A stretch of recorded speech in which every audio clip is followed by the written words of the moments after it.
What is good, everyone? Welcome to the Outside the Box podcast. I just had an incredible conversation with my friend Justin Valley, who has owned a couple of boutiques over the years.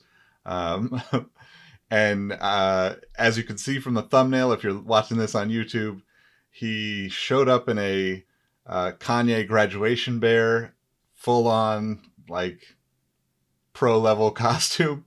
So unfortunately, I couldn't hear him.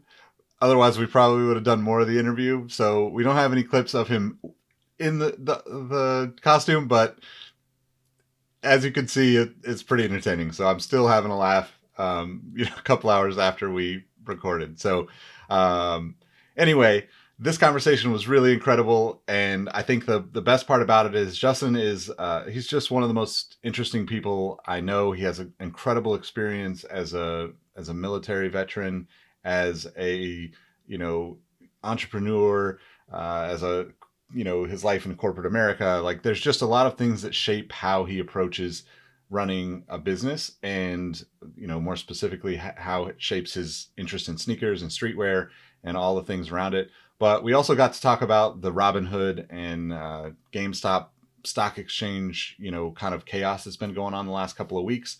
And he had some interesting insights on that. So we jump right into that. I'm going to shut up and get right into it. Thanks for listening. Thanks for tuning in. If you enjoy this, leave me a review on iTunes, like, favorite, subscribe, whatever platform you're on.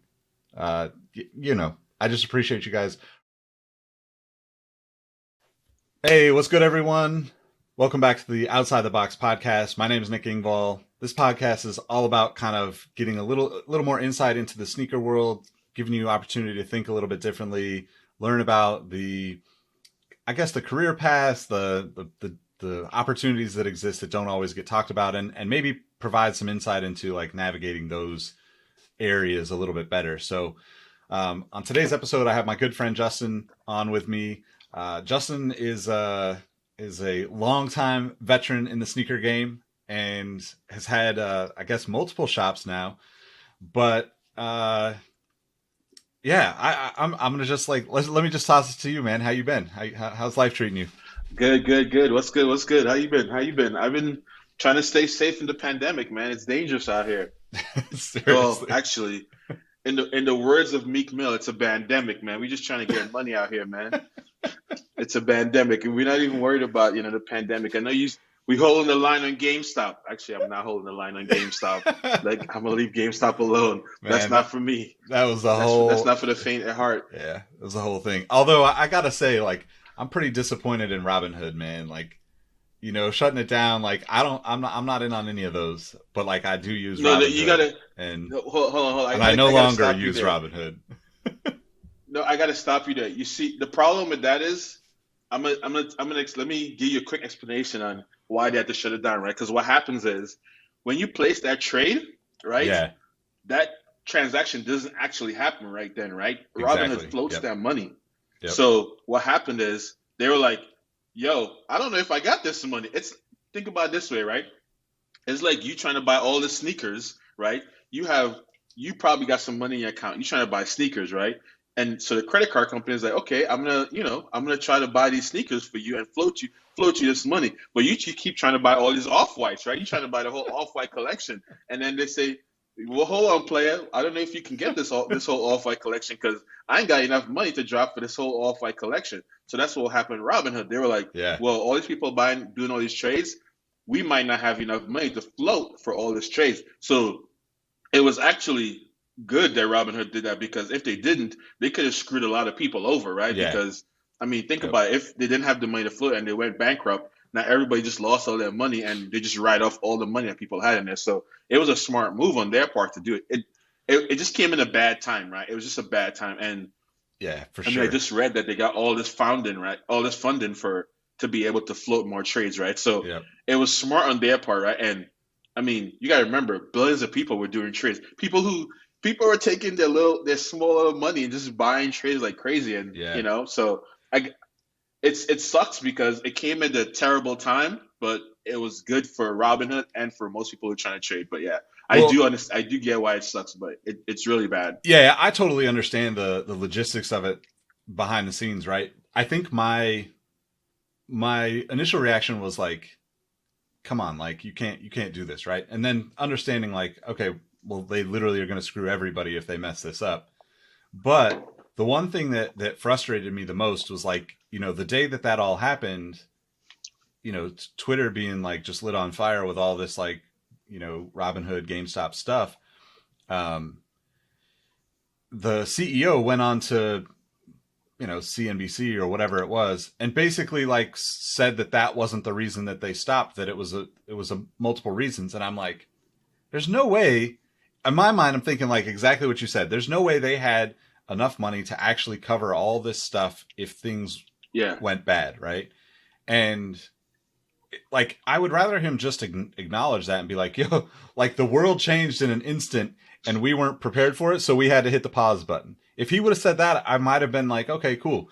But the problem for me is like, like don't be like every other CEO glossing over, the bad things, right? Like we need transparency at this point, because if we don't, we end up back in this situation that we had in 2008 where millions of people lose their homes. I mean, we are in that situation yeah, from the pandemic, but like, we don't need like that on top of this kind of stuff. And I yeah, think yeah. like that whole like covering your ass thing that happens with like executives and PR people, it's like, look, man, we're tired of the BS, man. It's Transparency, not to man. get Just political, but it's just been four plus years of BS. We're ready for boring old, sleepy Joe, whatever you but want to say. And like, let's just do what the right thing is in these conversations instead of trying to spin it. Because at the end of the day, people in rather 50 connect with different you for ways, right? being honest about stuff, in my opinion. Yeah, but I always say this, right? Most CEOs just shouldn't go in front of a camera and talk about the company, bottom line, Yeah, because they try to play that, like that political uptight game, and they don't have most of them don't have the proper verbiage to be able to talk through situations. And when you get interviews from a journalist, that's their job, is to catch you in something. That's just naturally their role, right? yeah, And unless you're PR trained, which most of these CEOs aren't, they shouldn't do it, right? And you know what it reminds me of? It reminds me of a brand, right? Let's say LeBron James wears the Los Angeles sneaker history hoodie, right? And going into one of his games, right? He wears that hoodie, right? They see him down the ramp. Guess what? Everybody's trying to buy that hoodie right now, right? Nick, can you produce a million of those hoodies overnight? No, because guess what? I don't have the capital for that stuff. I can't support that stuff. So yeah, now you're going on there, you try to spin it like, oh, there's multiple ways. Just go on there and be like, yo, I don't got the cash for that stuff. I just had a little printing stuff in my garage. I was pushing out some products. I was probably 1,000 orders in one night. That's never happened to me before. I don't have the infrastructure to yeah, manage that, right? And that's what happened. And he should have just went on there and said that. Mark Cuban did a tweet and he said Mark Cuban said it, but he didn't explicitly directly say. He's like, yo, they just didn't have the money to float it, right? So, yep, and that's what really happens with these smaller, brokerage firms, right? And the crazy part about it is, come on, man, let's be honest. These guys aren't doing gamma squeezes on the hedge fund guys, right? Like I have two friends who work in hedge funds and who worked in hedge funds, and they're laughing about it because guess what? These guys have these hedge funds. All they do is trade. That's their life. So you yep, think you're really squeezing them? You don't think they're making money in the opposite direction also? They're smart enough to figure out like we should probably move some money and move some money. That's what they do. They is to react to markets, right? So they yep. react to the market. And I just read BlackRock made like $3 billion, right? I saw that BlackRock's the too. Yeah, top hedge fund in the country, probably in the world, and they made $3 billion off the trade, right? Off the GameStop stuff. You think other, so it's just I think the hardest part for me is I am happy to see a lot of people get money out of it, but I just don't want to see people lose their shorts riding this wave. And yep, I'm saying that continuously because it's true, right? People are trying to cash out their kids' college fund. People are using their life savings on it just to follow this wave to make some money. And they don't realize it's deeper than that. And I mean, what is it? $200 today, $100 today, $175 something this morning when I looked and I was like, all these people who are holding the line, right? They just lost their whole life savings because they bought it at 375 and they spent yep, $60,000 and now they have nothing, right? They just took a 50-60% hit on the price, right? And it's like, dude, you just lost all your money. So that's the part that worries me, right? And then also a lot of these people saying hold the line, they're doing options, right? Yep. So they're not really buying full shares, right? They're doing options, so they're making way more money than people who are just buying individual stocks. So yeah, it's a whole game. Uncle Johnny and I talk about it all the time, and we always laugh, right? Like he always hit me. He's like, you see what this madness is going on? So we always laugh because it's crazy because what happened is lack of education, right? And Yeah. it's like anything else, like the sneaker industry, retail industry. There's lack of education, so all these people they just try to ride a quick wave to make a quick buck. But there's no such thing as a quick buck, right? Like you gotta you probably I don't know if you ever see it, but there's like option gangs on Twitter, right? Like Yep. that dude Carl, he's like hardcore into it, right? Like he invested in the platform, he's into it. That's his daily life, right? Salute to him because he started off slow and then he just got into it heavy and he just invested more and more money and he paved the way for it. And he talks about it, right? And he's like he even says like you can't get emotional in this kind of stuff, right? Like Yep. you have to make money, and a lot of people are getting emotional, like oh GameStop, no, like it's just a flip. You're trying to make some money, and people don't realize that. And you gotta know when to get out, you gotta know to get in, and he even said it right. He's not getting into a lot of the ones that everyone is going after because it doesn't make sense, and for him it doesn't make sense because he has been doing it consistently. He knows the market trends. He probably got a crazy stock trading dashboard up on his computer, so he Yep. knows what's going on. But the average person like me and you, I don't have a Bloomberg. I'm not paying $1,500 to get Yeah. a Bloomberg dashboard. I don't care about that stuff enough, right? I'm buying stuff that I like, right? Like I'll buy some Tesla, I have some Apple, I have some Nike, buy the stuff you like, right? Like for you it'd be like Honda, like you like Yeah. Honda. There's no reason why you shouldn't have some Honda, some Adidas stocks, that's the stuff we should be buying, right? Well, I think So I it's think it's that's the crazy. interesting thing, right? You make a good point about like the education side of it, right? And that's kind of, I mean, just to like swing this back towards sneakers, right? Like you the point that you made about if LeBron walks out in a sneaker history hoodie, I can't afford to make enough sneaker history hoodies for that type of exposure and the demand that's going to come from that.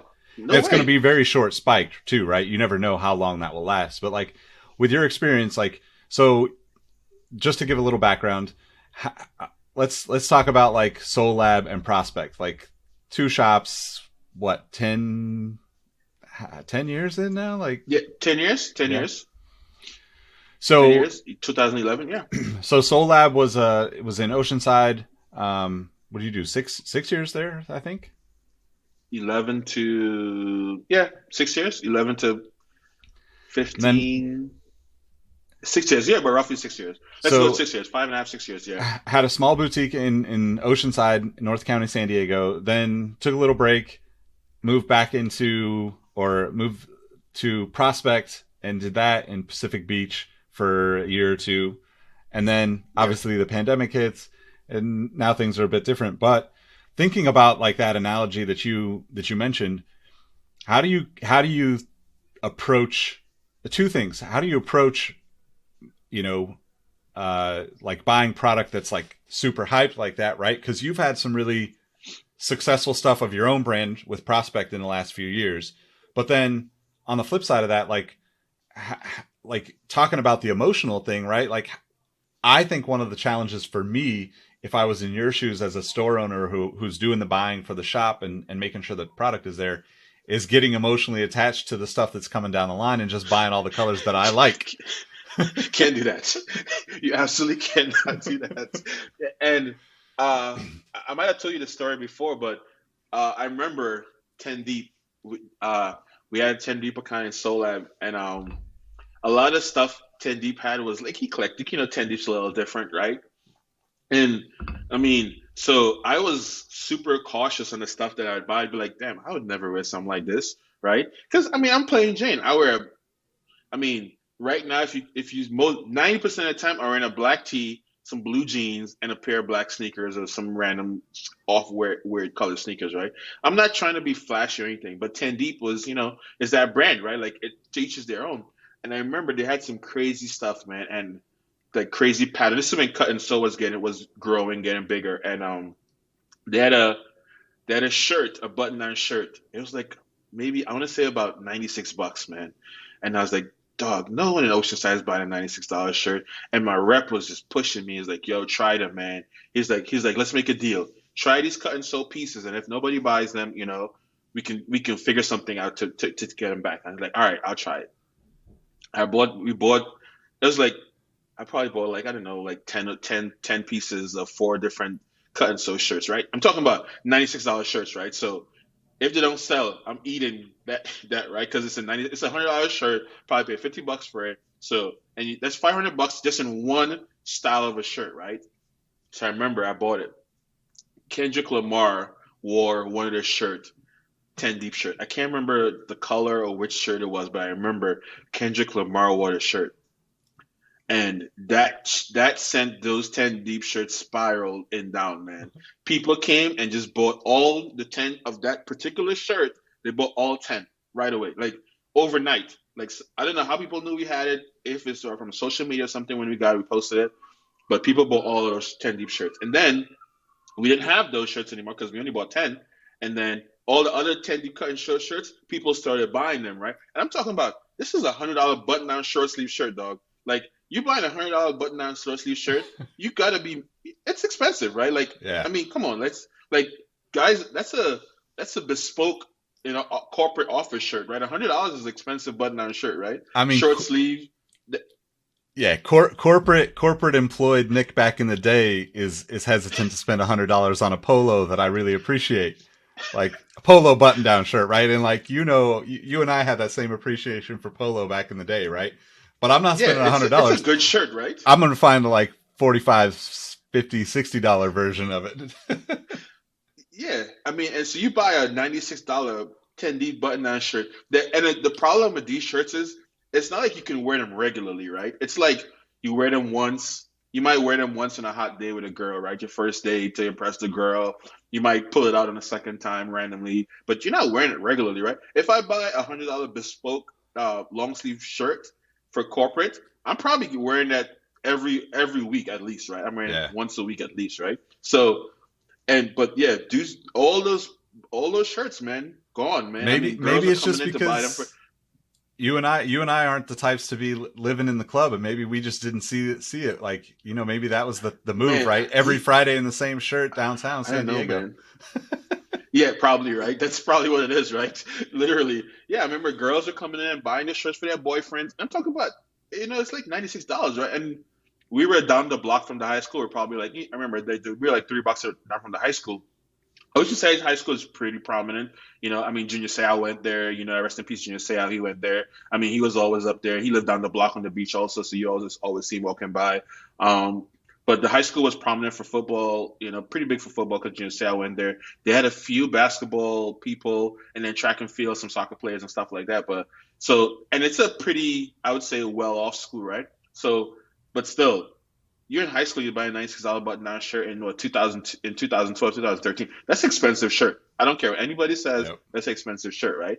So yeah, so that kind of transcended things overnight, right? Because we didn't have the we didn't initially have all those cut and sew pieces because as a buyer, I don't want to try it because one, it's not something I'm into, right? It's not something I wear, and two, it just didn't seem feasible for the area, right? Until that one thing happened that transcends overnight, like you said, like LeBron wearing that hoodie, right? Like now I'm like that. Those are the areas where I started to be like, okay, well, I can't just buy what I like because again, we can't just buy what you like. If I was to buy what I like, I'd buy all black tees, all blue jeans, and that's all I'll sell, right? Like I'd be like you'd be like a Gap or Old Navy, right?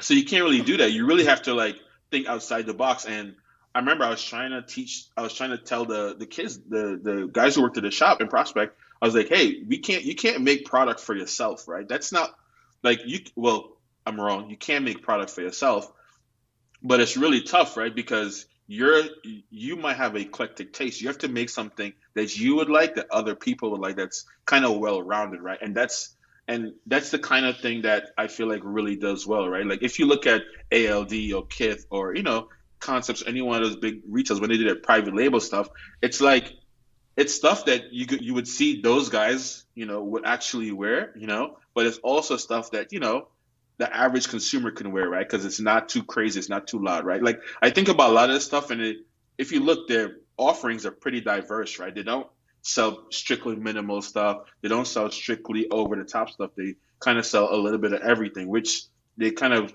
capture every piece of the market, right? Like there's that overlap, right? If you look at the Venn diagram that you always see people on Yeah. Twitter draw, right? Like here's the people who are super into like the minimalist stuff, like guys like me and you who will pay a little bit more money for quality minimal, and then there's the people who would pay for all the over the top loud all over print stuff like that, and then there's the people in the middle. So you know you're capturing those people in the middle every single time.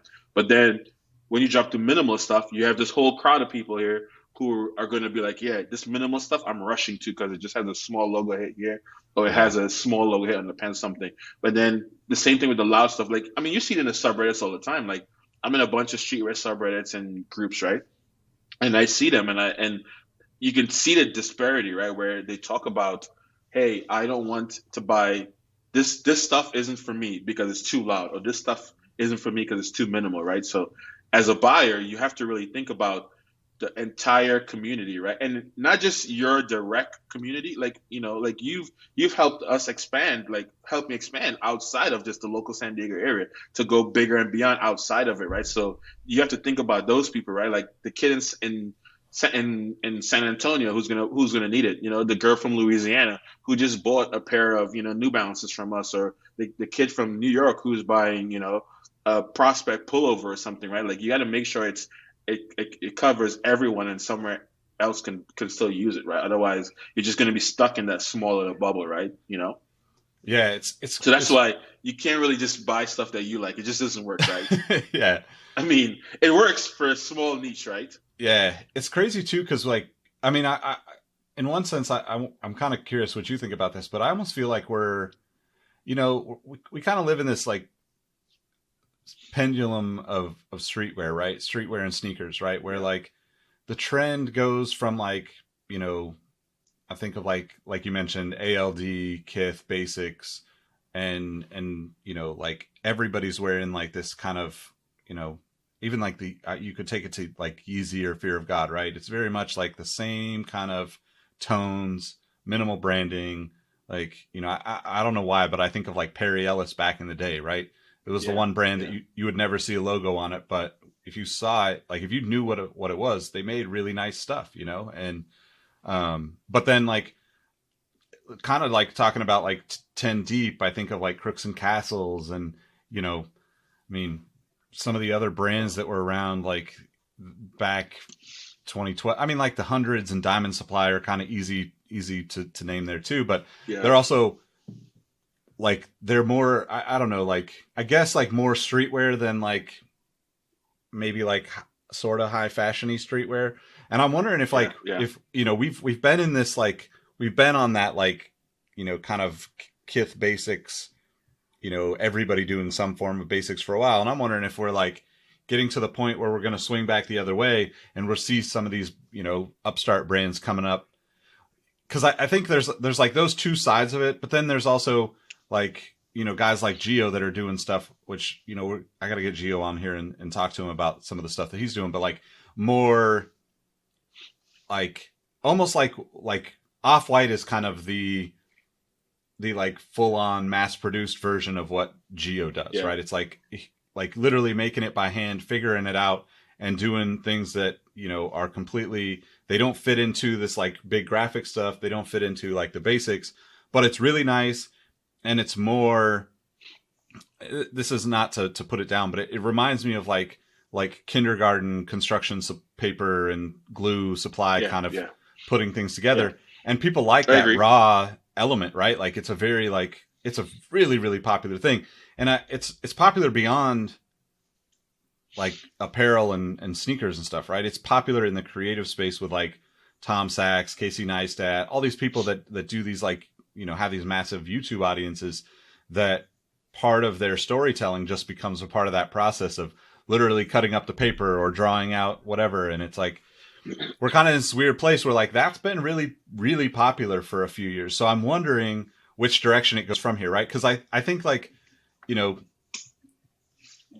like at least to me it seems like Kith, ALD, Fear of God, all of those kind of types are trying to go up the ladder towards, more of a polo or something like that. Yeah, high fashion. Yeah, but then you've got like, like for me, it's always about like the kind of counterculture element of it, and I think like we're probably going to get to this point where like those like crazy graphic tees and skate brands are going to be like ultimate trendy, right? And like A who is trend it that's again. going to Yeah. wear that ultimately sets it off? I mean, Travis Scott's wearing the Dunks, but like you know now everybody tries to sell their own merch if they're a celebrity too. So what do you think Yeah. about like how all of that's going to play out, and I guess too like maybe your experience with your own prospect brand of stuff too, because you've been really successful at that in a way that didn't really work with Soul Lab back in the day to the level it has with Prospect. Yeah, I think so. There's a few parts to that I think about, Nick, is that one, it's if you think of exclusivity, right? So the stuff like Geo's doing is like one of ones, it's like handcrafted pieces, right? So it's limited. So I think in this age where everyone wants to be exclusive, everyone wants to have something that no one else can have, I think that plays a really important part, right? I mean, if you look at some of the stuff, some of these, again, we can use Kith, right? Because Ronnie has really like covered a lot of things, right? As instead of as much as I hate to beat a dead horse, but he's really has covered a lot of the things, right? Like the ABC stuff he just did, some of the pieces he did, they were like one of one, they were different and unique. So everyone's rushing to them because you buy it, you have a unique piece that no one has, right? We did we had a tangerine. This is a funny story. We had our tangerine event we had about a year and a half ago in the back patio, right, of the shop. They had we we wanted to do like a kind of faded color on the Just a Kid from Dago print, and the printers couldn't like get the green to orange fade properly, right? So they all look different, right? And what we did was we just took it and we ran with it as a spin, right? And we advertised it as it's like a tangerine because the event was called Tangerine. It was like a tangerine, how they all ripe different. No tangerine ripes the same. So that's why the fade looks different all the shirt. So people loved it, right? Because it was unique and it's something different. So no one, if you have a tangerine shirt, if two people have a tangerine shirt, right? None of them, the fade looks different, right? Some people, it might be green higher up, might be orange, and people thought it was by design, but it was just an error. And we just said, let's just run with it. And it looks good. It's something and we can sell it as a unique story. Let's do it, right? Yeah. And I think people like that exclusivity, right? So the one of one stuff, the off white stuff is limited, like just like sneakers, right? We're trying to get all those off white Jordan ones because it's limited. Only certain people have it. Like if you have a pair of red Octobers, you're a sneaker god because they only dropped at a certain time on this random Sunday. So you're a sneaker god, so they're going for crazy prices, right? But that's what it is. It's like exclusivity, right? So the stuff Geo doing is super dope, right? Because it's the one of one stuff. It's limited. Think of like you're right. Think of like Hood off white, but go back a little bit further. Think of Hood by Air, right? Yeah. Remember the Hood by Air stuff? Like people clowned it for a long time, but a lot of celebrities wore it because it was limited. There's only few pieces. There's only certain people who had it. If kind of think quotation marks. You see it all the Yeah. time on Instagram or YouTube, on Instagram or Twitter. But it's really like these guys were trying to be exclusive, right? I mean, and especially right now with the trend of all the celebrities and basketball players and over the years, I mean, we talked about this before, right? The sneaker culture has transformed massively, right? I mean, now it's like a thing for all these NBA things to have coming down the tunnel and showing what sneakers they're wearing, what clothes they're wearing. That wasn't a thing back then. PJ Tucker rocking the people monitoring what sneakers he wearing Yeah. more than what's his stats are, right? Like that's crazy, right? Like I mean, nuts like us, nerds like us, right? Who Yep. sneaker nerds, like I don't care what people say, sneaker culture is getting nerdy. It's always been nerdy, right? But like guys like us who've been watching Allen Iverson play, and we're like, oh man, he's wearing what in the McDonald's All Star game? Like that's the kind of stuff like we were hyping about way back then, right? I saw, I think it must have been Marv. I mean, you're talking about Marv earlier. It must have been Marv, but he has like the breakdown of which sneakers Jordan wore when, right? Like people weren't like NBA wasn't paying attention to that back then, right? Yep. Unless you were a sneaker nerd, nobody was paying attention to that stuff. But now it's like a hype, right? So it's exclusive. And then since everyone's doing it, it's all about now who has the most limited, the most exclusive stuff, who has the off-white sales first, who has this first. So I think that's part of it. And then the other part is like it's a pandemic, man. I told you earlier, man. It's a pandemic, man. Meek Mill said it right. The transfer of money is crazy, right? So all these kids are just buying all these expensive, limited stuff. So I think that the high premium quality stuff is going to stay for a while because I don't know where all this money is coming from. The U.S. Department of Treasury, guns go burr. I don't know, right? But they just making all this crazy amount of money. Like I mean, like I think about like my kid, right? He does a bunch of crazy stuff with his friends. Like they're selling like Fortnite accounts for like $800. Like people are buying full-fledged Fortnite accounts for $800. My kid's 15. He should be, selling Fortnite accounts with his other two friends for $1,500, right? They entered some Fortnite competition. I guess they came third. They got like $8,000. I'm like, three kids, 15 years old, just made $8,000 on playing video games online. So there's money out there, right? So they're getting this money, and now they're like, okay, well, you know, Yeah. Lil Yachty just is wearing these expensive Jordans. I want these Jordans too, so they're gonna buy it, right? And because they're following all these influencer kids, right? YMB Corday, all these kids, and they're buying Travis Scott's, right? Like they want the Yeah. Travis Scott SB dunks, right? Because Travis Scott's wearing it. So all the rappers, all the people who influence them, they're buying that stuff. Whereas for us back in the days, it was like Easy E is wearing, a Raiders fitted or a Kings fitted or something or a Yep. snapback, and oh, we need that. We're trying to get that. We wouldn't even consider, Yeah. Cortez's because Cortez is a thing, Chucks is a thing, right? So it's like one of those things, like you're trying to figure that out, right? Like Tupac's wearing Grant Hill Feelers, right, on the cover, and you're like, I need those, right? Like that's the kind of it's the same aspect, but Grand Hills were like $100 back then versus Travis Scott SBs for $2,000. It's a little bit of price difference, right? We'll call that inflation. Yeah. So a Yeah. lot of the things is like it's really like the high end stuff will stay, right? So I think what we'll start to see is like brands doing the graphic tees and they're not $36 anymore, right? There'll be Yeah. a $96 graphic, and I could be totally offline with this, but I mean, like, I wouldn't be surprised if you start to see like $80, $90 graphic tees, and you're like, hundreds tee is $90 or Diamond Supply tee is $90. But that's just how the market swings, right? Like, the Yeah. graphic stuff hasn't really left, right? That market is still there. Hundreds is still killing. Diamond is still killing. Nicky Diamond just revamped a new store in LA, right? Like, I Yep. mean, they're still killing this. Crooks and Castle is still around. I mean, all those guys are still around. They're still selling stuff, right?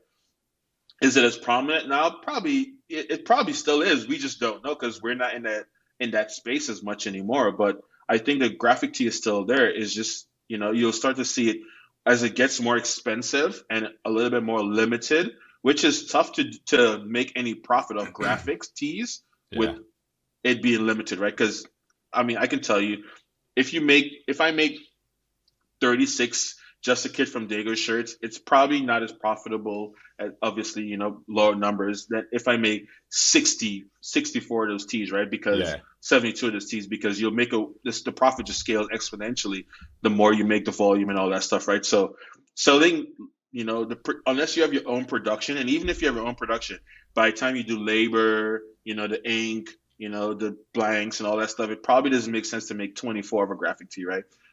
It all depends, right? But I feel like they'll continue always mass produce these graphic tees. So, but I think the price for graphic tees will go higher at some point, right? Hmm. I mean, we see it now. Like graphic tees were like $22, $24 back in the day. You could have went to Zoomies and buy two graphic tees for like $24. Now, I mean, we haven't been to Zoomies in a while, and they're probably closed right now because of the pandemic. But Yeah. you might see them, like selling for $36 and it's $48. So I think the price of all these consumer goods are going to shift to a higher price range because now everyone's into streetwear. Every single one's into streetwear. I mean, I remember Kurt talking one time about one of his random bosses coming up to him, like some guy who's high in the company, who's been in the company for like 20 years, emailing asking him about sneakers because he found out Kurt's into sneakers, and you're like, Yeah. so I mean, you see what I'm saying? The market has shifted, right? And all these parents are buying streetwear for the kids now. All these kids are super into streetwear now. I mean, there's more money flowing, So I think the prices for all these things are just gonna change, right? And it's gonna increase. And so I don't think it's really gonna I think graphic tees are still going to be there. The pendulum will swing a little bit more, but as the price increases for graphic tees and it becomes a little scarcer, I think it'll become a lot more popular, right? And Yeah, that makes it's sense. not. And honestly, if you think about it, it's not really cool to support small brands anymore, right? Like it's just not, right? I mean, it used to be cool back in the days to support a small brand, up and coming startup brand, but it's not cool anymore because there's no hype behind it, right?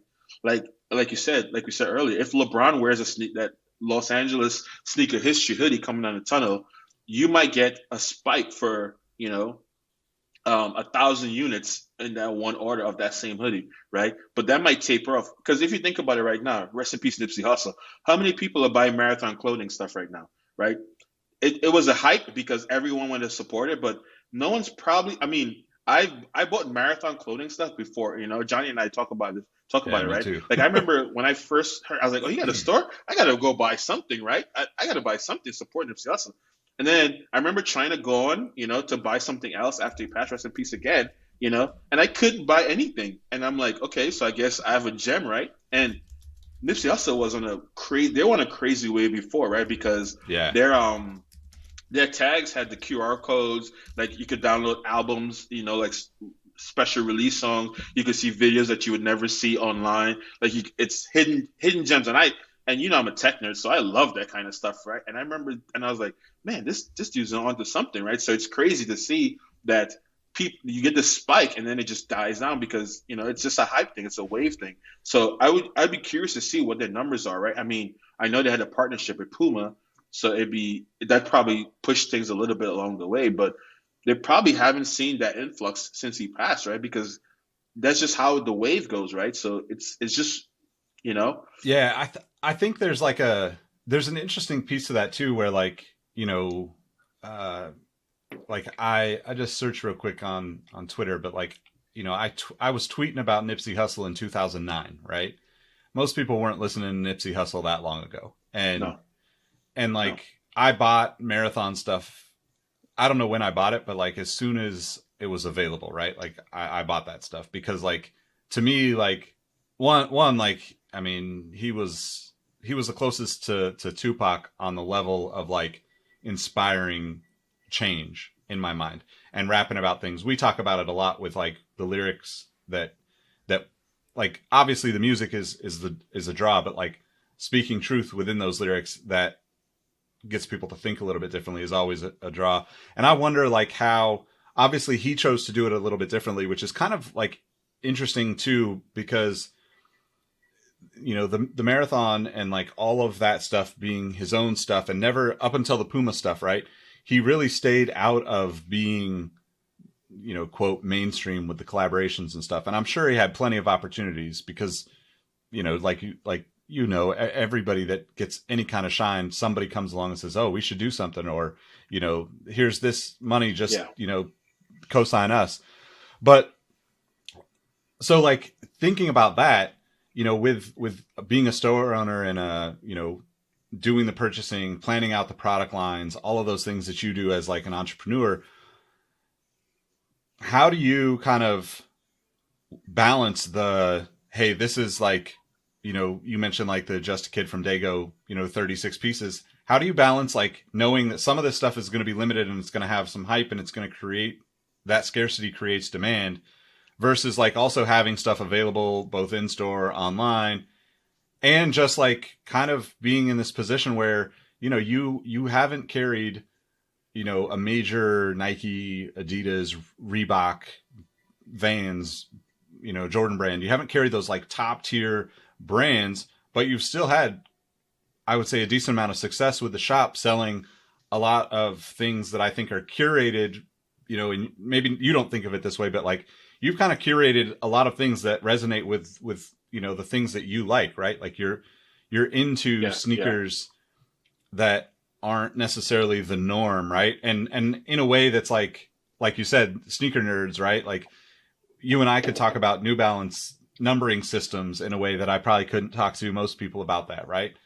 And that would be that's the level of just curiosity, but also there's some cool factor in that, right? To certain people that yeah, resonate, right?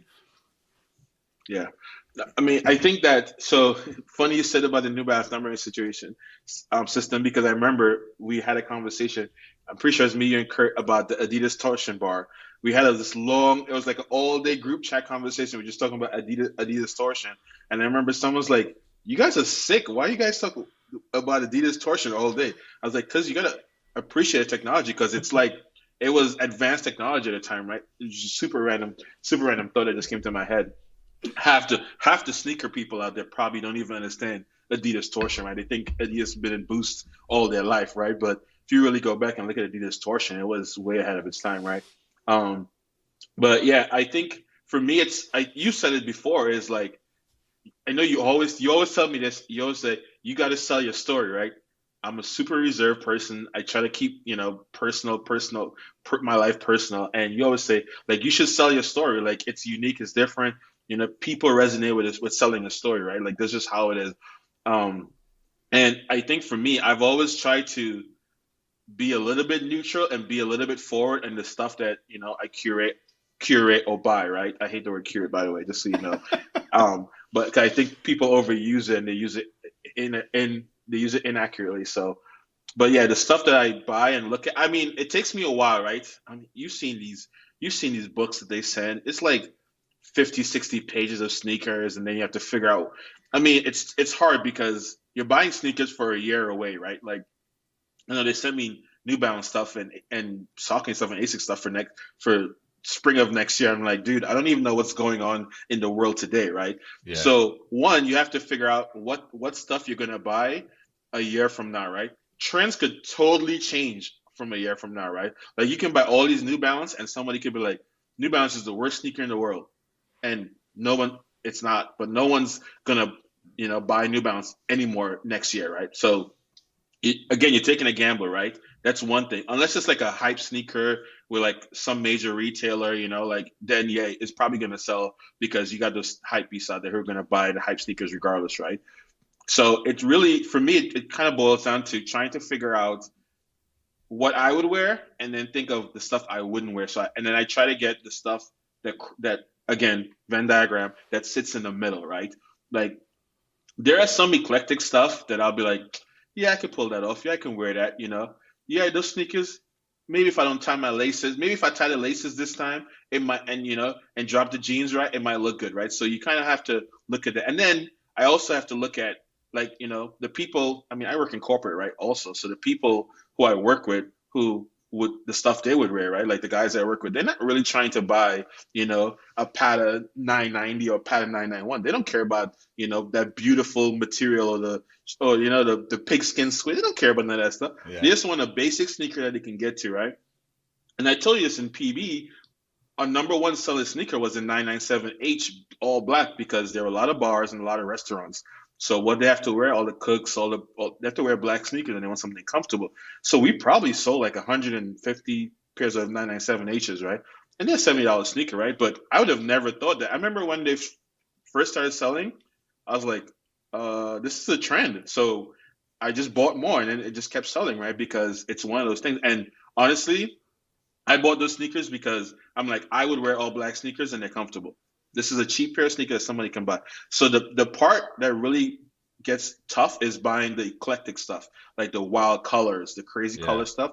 That's the part that's tough, right? Because how many people are really gonna wear a neon green New Balance? Maybe you, maybe me. I mean, the last true hype neon green sneaker we saw was those A Life tennis ball Reeboks, right? Like those are to me, those I mean, we've seen like it's like some Air Maxes like with the long bubble. I forgot which one they were, but to me, the greatest neon green sneaker ever. That's just my personal opinion. Was that A Life Reebok pump, right? Like that's my all time favorite. I mean, Reebok pumps don't last. The pump falls off. Mine, the pump is definitely off. I know that. I had the pink pair and I sold it, and then I sold it to the guy, and he told me like less than a month later the pump fell off. So this is Reebok pump, right?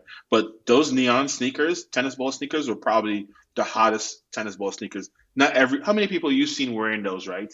Yeah. It's Not like very Jeremy many. Scott's, right? Yep. Like you're probably the only crazy person I've seen wearing all the different Jeremy Scotts, right? Like, I mean, seriously, right? Like you were, you Hey, have them all, don't be right? giving Like, away my so secrets, man. Most people think I'm more subtle on the internet, but I just be wearing whatever random stuff starts no. conversations, man.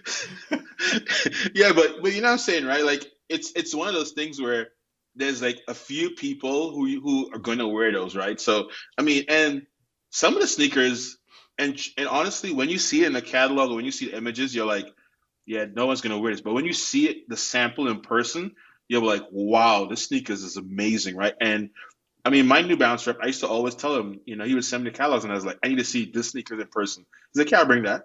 So when he brings it and I see it, or even the Asics rep, right? I remember Glenn would bring like some. I would be like, he's like, I know how you are. You got to see it in person. You got to see it in person. And I was like, yeah, because you see a lot of these sneaker concepts or sneaker designs on the catalog or the image on the catalog, and it just doesn't do it justice, right? Yeah, You get that Instagram filter on it, right? But when you see it in person, you're like, wow, this sneaker is amazing, right? And it's just one of those things that you kind of have to see a lot of in person. So a lot of eclectic colors is where the hardest part. Like you can buy the basics, like that will sell, right? But the hard part is really getting the eclectic colors. And one, you don't want to sit on it's like I think James Whitner said this. So it's like produce, right? Like you don't want to buy a pair of sneakers from a retailer and it just sits there for 60, 90 days and it's bad. No one's gonna buy it. You might get that one person who might yeah, come in and say, oh yeah, I like neon green or I like hot bubblicious pink.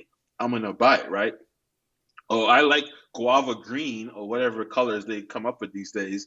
And I like this color. And I have a perfect shirt, right? And before for us, I think sneaker was like the foundation for your outfit back in the day, right?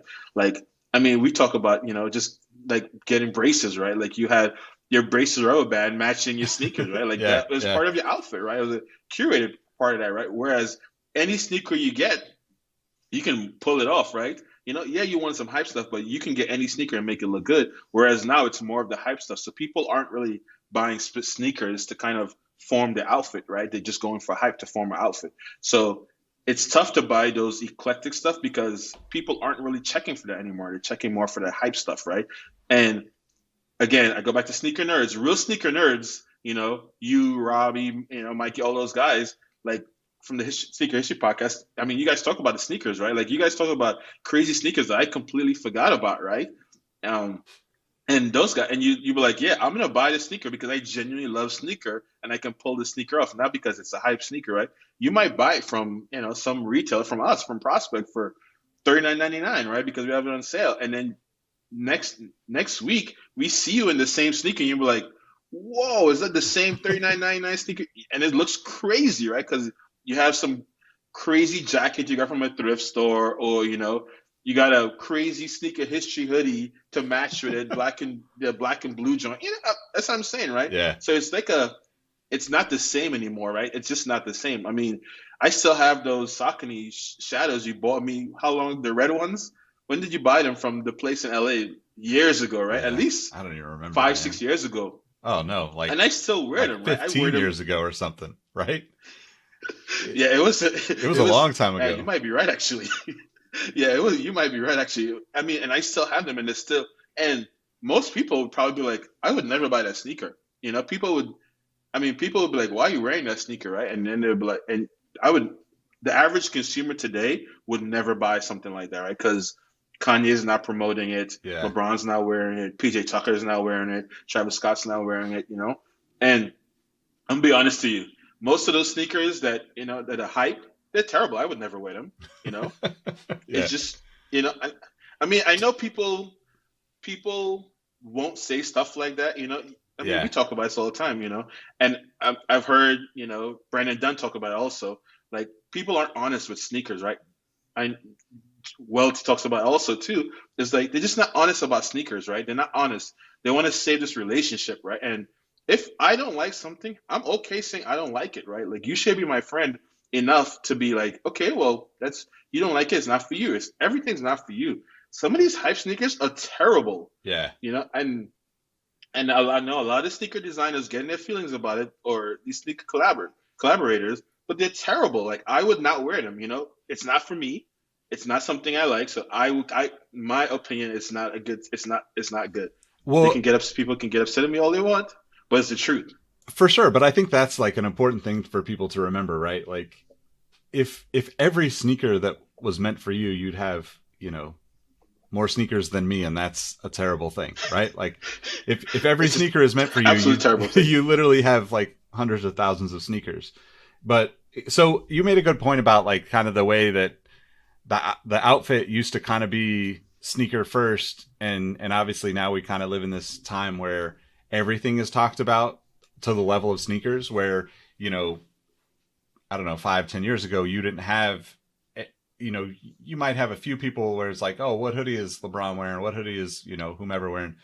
How do you, as a a sneaker store owner slash streetwear brand, how do you think of creating like your prospect branded stuff compared to like the sneakers that are coming out, right? Because if you have access to be able to see the like you said, having the reps bring in the samples and stuff like that, is there time for you to say, cool, I can turn some stuff around to kind of align with this, so potentially you could put together the full fit for people through prospect? Or are you still kind of in this, it's, I don't know, like that seems like an interesting topic considering you're able to see the change. Like how do you adjust for that? That's it's you can. So what again? What we tried to do was we tried to do a little bit of both, right? Because you see what's coming out, but you also don't want to be too matchy, right? It's like the guy in the gym when you go to play basketball. He's wearing a full Kobe fit, right? And you're like, dude, we know you can't play basketball. Why are you wearing Kobe fit from head to toe, right? Jersey, Lakers shorts, Laker socks. He got a Laker headband. Like you don't want to be too matchy from head to toe, right? But you want to have like something that complements, right? So if a New Balance is dropping, they just dropped the 550s, black and thing, right? The black and silver or whatever it is, like something like that. We probably could have done like the black and 3M. We could have probably brought back the black and 3M, just a kid from Dago shirt to go with it, right? So like that, a complement piece. It doesn't have to be full matchy, right? Or Yeah. it might have like a little bit of Carolina blue in it, so you might have a little bit of a shirt with something with a little bit of Carolina blue. So you kind of want to have a few pieces to create that Instagram perfect outfit, because that's what sells, right? Because people don't really want to think about outfits anymore. They just want something handed to them and say, "Here's a fit," right? I mean, you see all the time on these, shows where we see all these shows where people go and buy sneakers and buy fits, and they just buy exactly what's on a mannequin or something like that, right? Like, there's no like. I mean, I remember back in the days, you had to on Nike Talk, you had to get creative, right? Like you buying Grape Fives, and you're like, "Oh, what can go with the Grape Fives? Oh, you know what? Let me go cop the old, Charlotte Hornets jerk throwback or something like that, or the, like you got to hunt for it to make it to get creative, right? Let's be real. Charlotte Hornets, Grape Fives, like that's just something someone you just match the colors to make it look right, and you have to get creative with it, right? Whereas now it's like people are just going to the store and just buying something straight off the mannequin or something straight off from like whatever the model is on the on you see online, right? Well, because it's online now, so you just have a model online, so they're buying that whole fit, right? And I've been to websites where it says shop this outfit, and I'm like, no, I don't want to shop this outfit. I just want the sneaker, right? So yeah, you see all this stuff, and I mean, I'm sure a lot of brands probably curate and do their private label stuff to that. We haven't tried it out. We just tried to. I mean, for one, most of our products are kind of San Diego inspiration driven, right? Because the problem with San Diego community is there's so much that lies in San Diego community, and no one really knows that, right? So unless you understand unless you live here and you kind of like explore San Diego and see the rich history of San Diego, you just kind of gets lost, right? So what we try to do is like we've tried to like a lot of products we try to like theme them or name them after like places in San Diego, parts of San Diego history, or it's themed after something in San Diego related. So like there's a backstory, right? Like, well, for example, we go to one of these places and you draw some inspiration. You kind of think about it and try to tie a story back into it, right? Instead of just dropping some colors. So I would say probably 75% of the stuff is like that.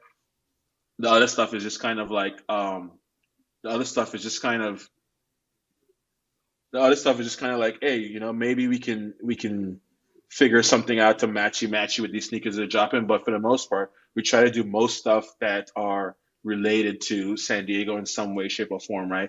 And we try to tie that story back because I mean we've talked about it. The story part of all this stuff, the story part of all this stuff is super important, right? Like having a backstory is and telling the rich history is something that's important for I don't know I think for brands, right? Like for me, I know you're a huge Allen Iverson fan, so I can use the Allen Iverson story, right? Like his story is super fascinating. So regardless of what I buy Iversons, I bought a lot of Iversons just because I supported his story resonates with me, right? Now the hardships he went through and everything. So I think that having the story behind it is really important. So, and then we just expose San Diego in a light, right? Because I know everyone thinks of San Diego as just a beach community and it doesn't have streetwear, but when you get into the weeds of it, like you roam around the city of San Diego, there's so much. If you go to Escondido, there's so much history up there. If you go to Oceanside, there's so much history up Yeah. there, right? I mean, a lot of people still don't realize that Oceanside Pier is the longest wooden standing pier in all of San Diego coastline still, right? Like it's the oldest and the longest one. And that's like I mean, some people might not care, but those are like important, history parts of the San Diego County that it's important, right? And I think a lot of for it is like a lot of us for our product, private label stuff is more branded around the city, right? Like what's going on in the city. And I mean, it's cool to do like, everything else, right? Like promote every other part of the world and everything. But we live in San Diego. Why not just represent San Diego? And it doesn't have to be a San Diego city skyline on every shirt. It doesn't have to say the word San Diego on every shirt, right? I mean, we did the but December Nights flannels, right? Because December Nights, I don't know if you know, it's like huge in Balboa. It was huge before the pandemic Yeah. in Balboa Park, right? It's almost like a whole 2 3 day event where you just go and it's like concerts and everyone is in Balboa Park, and it's chilly, right? It's late in the afternoon. So we did flannels to represent December Nights, right? Different colors to represent, the different color lights and the different people there. And it was a big thing because we wanted people to realize that, like December Nights is a thing in San Diego. We pulled inspiration from it. That's why it's called a December Nights flannel, right? Just like the Carlsbad Valentine's tea, right? The prospect was written in flowers, right? It's little flowers from the flower fields in Carlsbad. It's huge in San Diego. If I mean the flower fields, when you drive in by them, you can see them, right? And people go there for Valentine's Day, and you pick flower. You can pick flowers for your bae, and you hit her with a love ballad of some sort, or whatever the case, whatever you're into, right?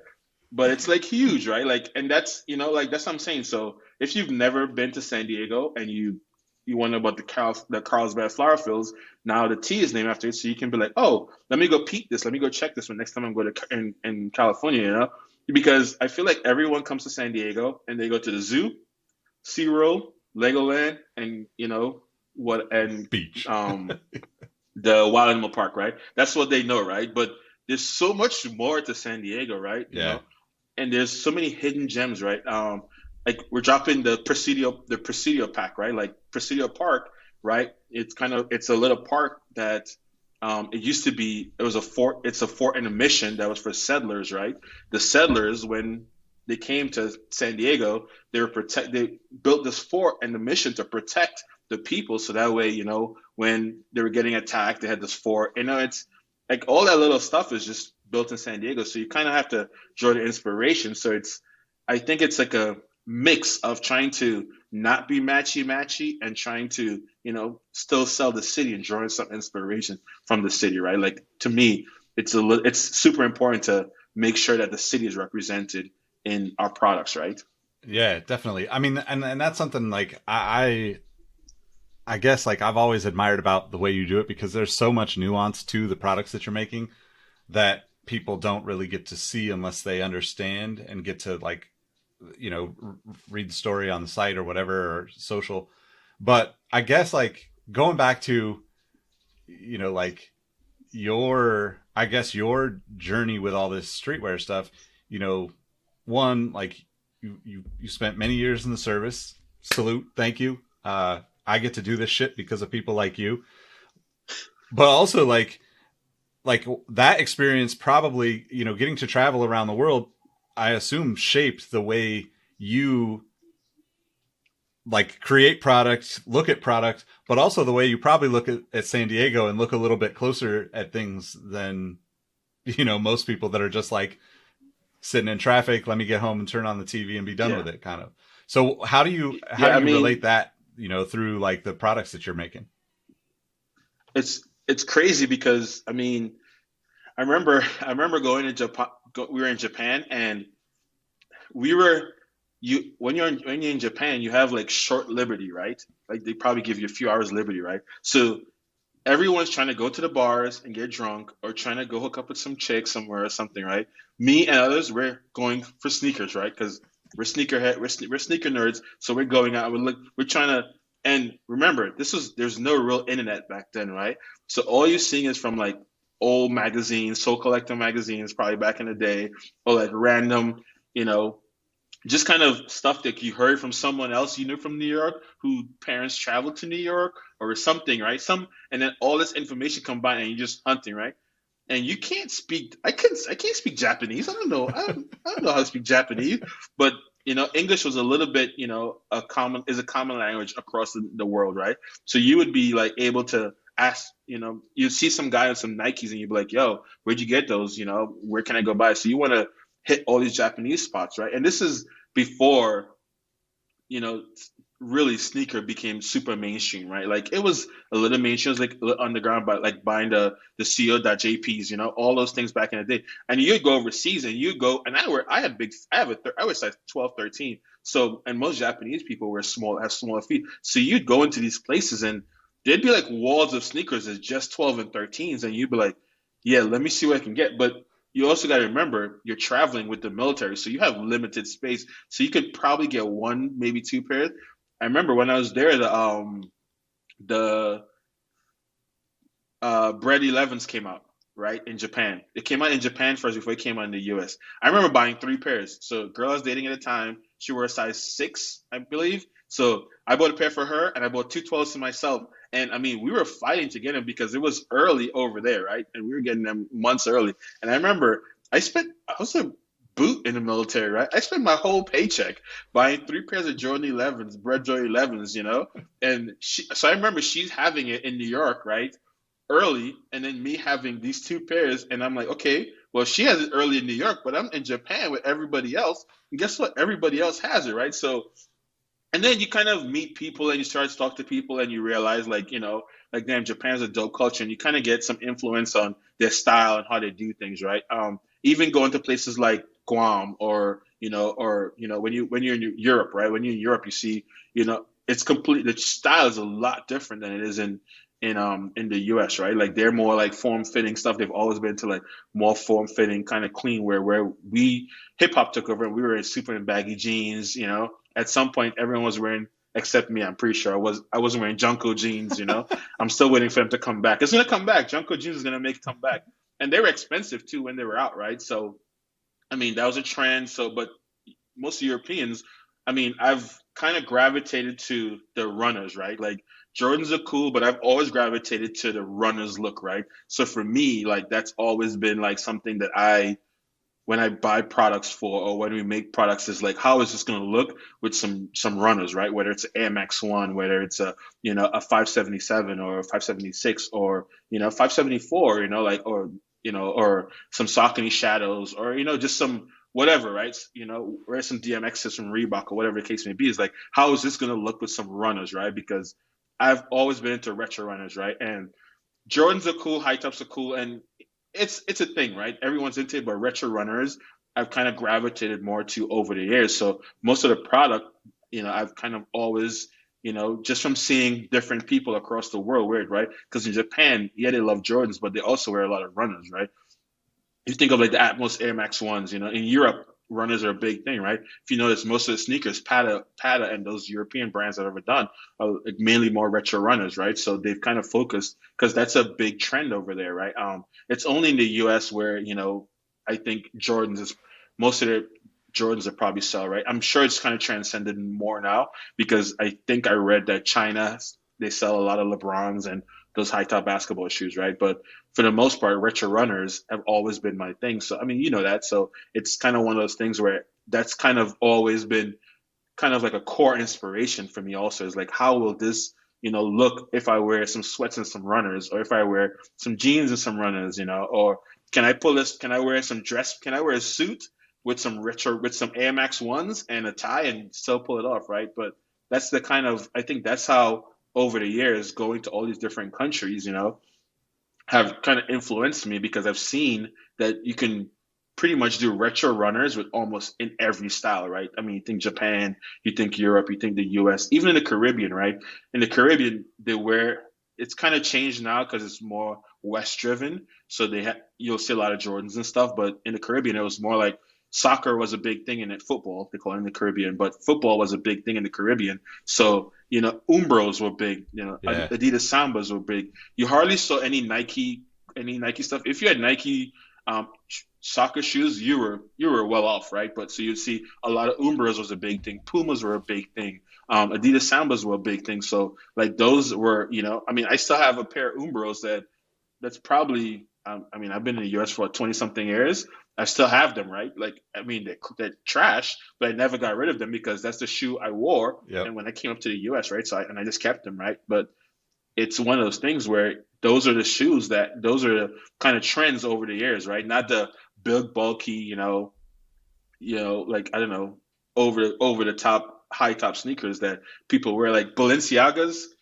It's not really a thing for me. I will never wear that. It's just too much, right? Like it's just not my style. I'd rather much wear some kill shots, right, or something, or some trail, or some Tune Air runners or something, 96 Air Maxes over Balenciagas. Call me crazy, right? If I had a choice between both of them, I'll probably wear a pair of Air Max or a pair of 997, 998s over Balenciagas any given day, right? So I Yeah. think that over the years, just me traveling and I pay attention to people wearing retro runners, right? I was just in the airport and some girl was wearing she was wearing the Serena 97s from Off White. I love those sneakers, man. I just love those sneakers. And she was wearing them, and I was surprised because she didn't really look like And again, you can't really tell who's a person into sneakers, but I saw her wearing them, and I was like, oh, and I saw her from a distance. I'm like, wow, that's crazy, right? And I love those sneakers, so and I was like, okay, well, she's wearing it, and she was in like you could tell she was traveling for work because she was in like a pants, skirt suit. She had her Hmm. blazer on, and she obviously probably had her heels in a bag, right? But she had those on, and she was walking through the airport with her bag, and I'm like, and it looks so dope, right? Because she was wearing like a gray skirt suit, right? And I'm like, see, you can wear runners with almost anything, right? So it's just, I think that is probably one of the main influences that I've gotten from traveling over the years, right? Just that runners look, right? Yeah. It's yeah, it is crazy how it's evolved into like that being, more of universally accepted, right? Like I think sneakers as a whole has become more accepted, but also like thinking about non-sneaker nerds, how an Air Max 90 retro, since they dropped a bunch from this last year, that's something that like I could totally see even like my dad wearing at this point, right? Like which I wouldn't have Yeah, said that yeah. 10 or 20 years ago, but um so like in regards to that, right? Obviously with the pandemic, everything kind of shifted. You have to figure out like, you know, one, you're traveling less. I know you do a little bit of traveling for like the day job, but like you're traveling much less than you probably did before. And then you also got to figure out how to almost like focus in on like, okay, is this, like do you open the store, part time? Do you like just move towards online? Tell me like how that worked for you, but then also like what do you think, where's it all headed? Are you like is I don't remember where lockdowns are at down there in San Diego right now, but I think we're slowly, everybody's slowly moving past this. Although I think you and I both agree that this is a long this is going to be a long road. Yeah, this is a long road. So I mean, so we were leaving the old space in PBM, moving to a bigger space in North Park was kind of the transition, and then pandemic happened right in that period of time, right?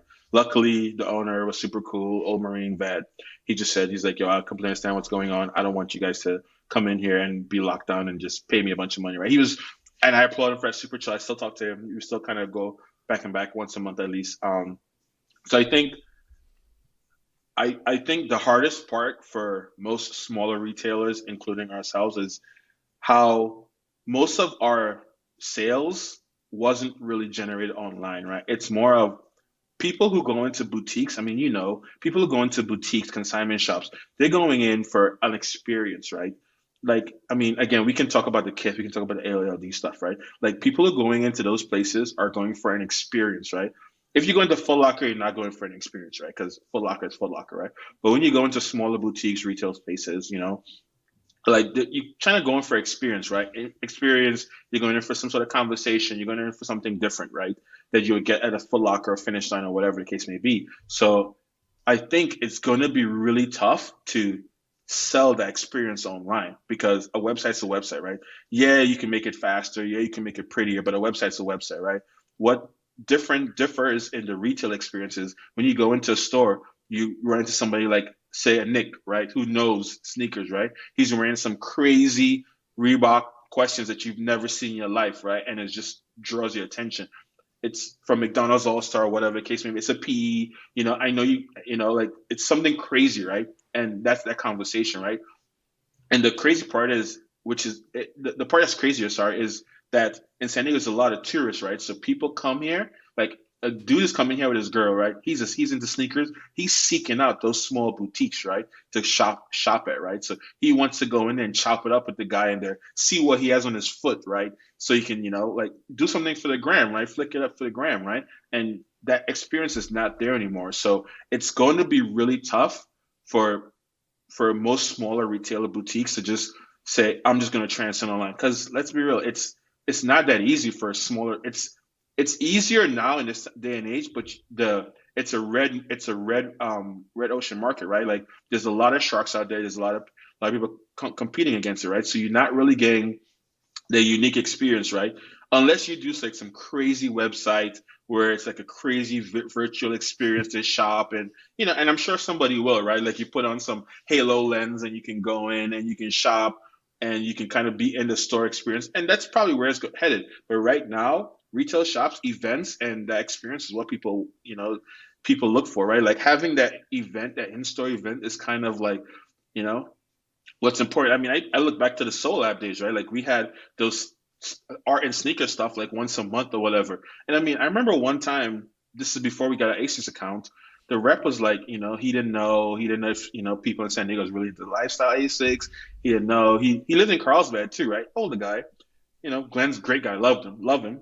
He said he didn't know. I was like, Glenn, just come to one of our events, right? Literally, I told him, I was like, just come to one of our events, right? Friday night, I'm like, worst that could happen, you get free beer and you get some pizza. That's the worst that could happen, right?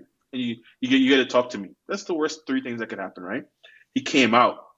I mean, that probably it wasn't one of the most attended one we had, but it was a pretty big one. I mean, the guest book had like I probably could look online on the guest book. There's probably like 110 people in our little shop in Oceanside, right? And that's a lot of people in that little shop, right? Yeah. I mean, and we had no AC, so it was a hot box, right? It was like if it was a pandemic, everyone in there would have gotten COVID, right? Because it was a hot box. But everyone came out, right? Like people from far and wide. I mean, there are people who came out with their top sneakers. I mean, I still have a sneaker circle picture somewhere. I have pictures of people holding up all their sneakers, and it's crazy because those events, I mean, a lot of people got to know each other because of, that event, right? Like I met a lot of people in San Diego who were into sneakers, people met each other who were into sneakers. I remember years later, I worked at one of my previous corporate jobs and some guy who got hired, he's like, he came to my office and he's like, yo,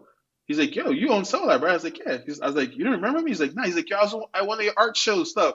So we had the videos, and I went back and I looked at some of the videos, and lo and behold, he's in the video, and me and him are talking, and we met, right? So it's like crazy to think that those events bring people together, and that's really drives like the community, right? The culture, right? That drives it big time because then you get to meet people, right? I know Zoom is cool and FaceTime's cool, all that stuff online is cool, but that in-person experience, it's unbeatable, right? Like you just can't beat it, right? I remember even in the prospect shop, right? There were guys who were into sneakers who would just come in the shop just to chop it up and talk sneakers.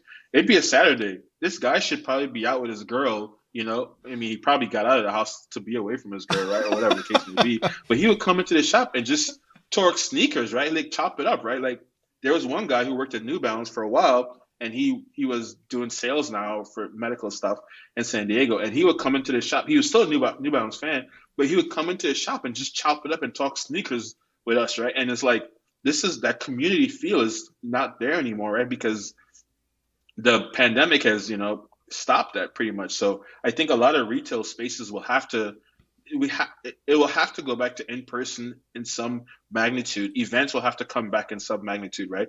I mean, we talked about doing different events in the new space, right? Like me, you talked about this quite a bit, right? And like that event and that community space is kind of needed, right? Like I mean, we talk Yeah. about like having a unified space for like sneaker culture, and that's and just for like people to learn about sneakers, right? Like I think it's a little bit different learning online because it's like school, right? Like you can learn school all day long from a book, but that in-person learning and that in-person interaction will like stay with you forever, right? Because part of that conversation just remains with you. So I think that at some point it's going to have to go back to in retail. I mean, it's going to be slow transition. Um, I'm actually surprised to see a lot of small boutiques opening multiple stores across states now, right? New stores across states, right? I mean, you see corporate announce one. There's other stores that are announcing other new locations all over, which Yeah. it's surprising to me, right? Because they probably know something that we don't, right? Oh, they've probably been in the works for a while, right? But still, it's kind of it has to go back to that event thing, right? I mean, it's just one of those things that just has to come back because for smaller boutiques to really survive and to really like thrive in this space, that event and in-person feeling really has to go. I mean, Sneaker Politics had that block party thing like every Sunday, right? Which Yeah. was huge for the city. I mean, I went one time when I was down there, and like it's crazy, dude. It's like everyone. I mean, it's a Jordan Brand event, but it's crazy because it's literally like just a block party every Sunday, and you're like, this is great for sneakers, and Yep. like that's part of the culture, right? Like people come in, you see someone with a rare Jordan that you've never seen in your life, a PE or something like that, right? So I think that part has to come back. For us, I think that it's going to be a little tough because, again, San Diego is a huge tourism town, right? And without that tourism, we're kind of dead in the water, right? Like we might have a small space at some point, right? But we're kind of dead in the water, and we will kind of have to figure out some sort of online, mechanism that could propel us, right? Whereas San Diego, I was just reading that San Diego tourism, the hotel industry is down at least 67% still right now, right? And even though they're opening San Diego back up, and you see a few tourists downtown. I mean, I live downtown, so I see a few tourists here or there, but most of the places aren't, they're just not doing well. Like if you Yeah. walk downtown right now, there's so many coffee shops, so many restaurants just gone, right? Yep. Because one of the ladies at the coffee shop said that she makes her annual operation expenses just off Comic Con, and we Wow. didn't have Comic Con Yeah. last year. So imagine just losing your entire year's worth of of revenue just from Comic Con not being there, right? So you're completely dead in the water. And I'm not even sure if they're going to have it this year, right? Because I mean, they haven't really come up with any sort of my friend who works at the convention center. She said they've been working and selling and pitching all these convention ideas, right? And they have a lot of good ideas in place, but it's for all the corporations to actually believe in it and buy into it, right? So once that those ideas are bought into, then they'll probably have it. And she said that Comic Con, she predicts that stuff will be back. She said this to me a while ago, at least. She said that stuff will be back, excuse me, April or May, but we'll see, right? I mean, Yeah. there's a lot of people still need to get vaccinated for herd immunity. So yeah, so it'll be interesting to see. But I definitely think that that community feel will have to come back, right? You wrote in one of your outside the box newsletters that talking about the Nike Melrose stuff, right? And that that was a good starting position for Nike to bring it in. My personal opinion, they didn't utilize that platform well enough, right? Because I mean, if you think of LA, right? LA is, I don't know, a mecca for sneakers, right? Yeah. It's summertime all year round. Like it's pretty much it gets what 55 degrees. Yeah. Ooh, it's cold, right? I mean, it's cold for us because we're wearing a hoodie or whatever, but it's a mecca, right? For I mean, people say New York, right? But in the wintertime, New York is dead for sneakers. Let's be real, right? Like no one is in New York right now is could be saying, "Oh, I'm gonna rock my off-white Jordan ones," right? It's winter out there. It's like 12 inches of snow. Yeah. Someone in LA is probably wearing theirs right now, right? Yeah. So I always debate this with people in New York. I'm like, LA probably has a beat because it's summertime all year round. You can wear jeans and sneakers all year round. So I just think Nike didn't properly utilize that Melrose, spot that they did, that neighborhood spot they did. If they had tapped into the community, right? Use people like you, people like Jock, people like what's I forgot Jeffrey, right? Jeffrey. If Yeah. people Yeah. people like those, all the people in the community who are big in the community and utilize it and done more to bring more awareness, right? They could have. I mean, think of Nike should have hosted a sneaker history event, right? Where they just do, you know, to have you talk about the history of sneakers and you just go through like different, there's stuff in the archive. Like those are dope things they could have done to utilize that space to bring more education to, we talk about this all the time, the education in sneakers to people, right? And I think it would have been more valuable, right? It's not going to cost Nike a whole lot of money to have some Gatorade, some pieces of pizza. They could have tapped into the local community and just have them be part of it, right? And it was a squandered opportunity, I think, right? And it's corporate being corporate again, right? They didn't really utilize the corporate stuff, right? And I'm sure someone in the boardroom right now is probably kicking themselves and saying, "Damn, we squandered the opportunity," right? Because I mean, that's a perfect opportunity for them to had promote a Black Lives movement, right? Yep. Instead of waiting for something to happen, that was a perfect opportunity for them to tap into the low socioeconomic community, tap into the Black creators in LA. All the guys from Bricks and Wood, Circulate, all those guys, they've been producing products for a while, right? Yep. Why didn't Nike tap into them, right? They've been on Melrose and Fairfax all the time. They could have tapped into those guys and try to promote the Black movement, right? Before the Black Lives Matters thing. So that's why I feel like it was a huge squandered opportunity, right? And again, I'm trying to keep my reservations as neutral as possible, but I have my how to handle this stuff, right? A lot of these companies don't handle it properly, and they don't tap into the community as much as they should, right? And that's why I was telling you, like, working with smaller brands, up and coming brands, isn't cool anymore. It's just not cool, right? I mean, why would Nike be tapping into all the top people who are already famous? Like, you got to start with the people who are grassroots, right? Like, promote their story, right? I mean, that's what made like Tiger Woods, right? Because of his grassroots story. LeBron James, Allen Iverson getting, this lifetime Reebok dealer, right? Like those stories are great because it's like you tapping into grassroots. You're not really just going for the star player. Like they gave Zion Williams a Nike deal. They could. I'm sure there's some other great NBA college player who could have got a good Nike deal. He's probably just as good, but he's not getting the shine or the limelight as Zion, right? So yeah, it was just that Melrose thing was just a huge squandered opportunity, man. Yeah. So do you think, like, obviously with Prospect and, like talking about community and how you've been able to kind of build a community around the shop there. And one, I think that when we get to go back to some sort of normal life, I've probably said this on a podcast before, but like, I'm just going to literally be walking into places hugging people like, "Yo, it's just good to see you. I don't even know you, but like, I'm just happy to be buying a coffee, a burrito, a pair of shoes. Like, I just want to support people because I miss it."